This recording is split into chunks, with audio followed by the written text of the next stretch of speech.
एक समय की बात है। एक जंगल में एक नदी थी और उस नदी में एक मगरमच्छ रहता था। वह बहुत ही चालाक था।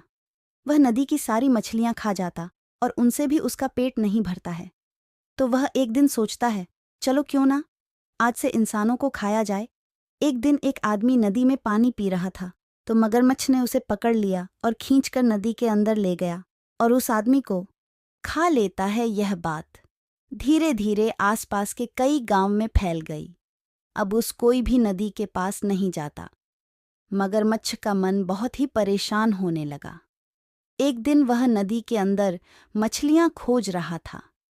तभी उसे एक पोटली नजर आई। मगर ने देखा, उसमें सोने के सिक्के भरे हुए थे। और उसने सोचा, क्यों ना इन सिक्कों को नदी के किनारे रख दूं, तो इसे उठाने के लिए कोई ना कोई आदमी जरूर आएगा, और जब वह नदी के किनारे आएगा तब मैं उसे अपना भोजन बना लूंगा। दोपहर के समय गांव के कुछ किसान अपने खेत में काम कर रहे थे और उन्हें प्यास लगी तो उन्होंने सोचा, चलो नदी में थोड़ा पानी पी लेते हैं। और वह नदी के पास आते हैं तो देखते हैं कि नदी के किनारे एक पोटली रखी है और उसमें सोने के सिक्के हैं। और उसे किसके मन में लालच आ जाता है। जैसे ही वह उन सिक्कों के पास आता है तो मगरमच्छ उसे नदी में खींच लेता और उसे मार कर खा जाता।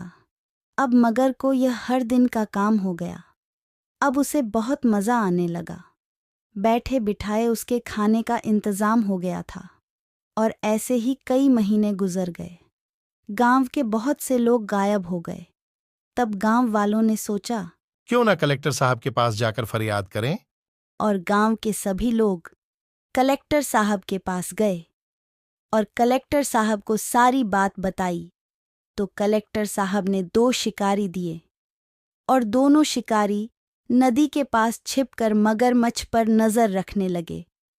ऐसे ही कई दिन गुजर गए, लेकिन मगरमच्छ बाहर नहीं निकल रहा था।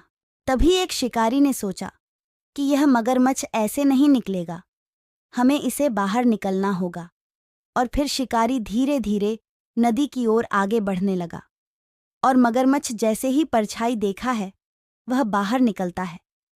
तभी दोनों शिकारी उसे जाल में पकड़ लेते हैं और गांव से बहुत दूर किसी और जंगल में छोड़ देते हैं। और इस तरह गांव वाले फिर से हंसी खुशी और बेफिक्र होकर रहने लगे। इस कहानी से हमें यह सीख मिलती है कि ज्यादा चालाक होना भी हमें कभी ना कभी नुकसान जरूर पहुंचा देती है। Please like, share and subscribe.